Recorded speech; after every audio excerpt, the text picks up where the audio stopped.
Driver, গাড়ি বের করো আর আমাকে অফিসে রেখে আসো। ম্যাডাম একটু দেখুন না আমার ফোনে কি হয়েছে। আমি যাকেই ফোন করি তার কাছেই ফোন চলে যায়, কিন্তু আমার ছেলের কাছে যায় না কেন? আর যখন 1 তারিখে ওর কাছে আমি টাকা পাঠাই তখন তো ফোন যায়। এরপরে 2-3 দিন ফোন যায়, তারপরে আর যায় না। যতই ফোন করি ফোন যায় না, জানি না কেন যায় না। আমি অনেক বিরক্ত হয়ে গেছি।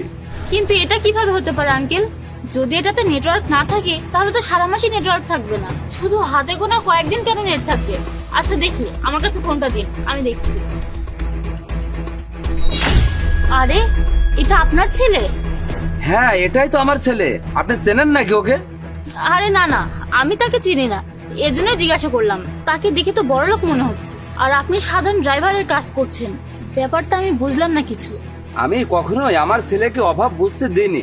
আমি ওর সব ইচ্ছাই পূরণ করেছি, যাতে ওর মনে না হয় ওর বাবা একজন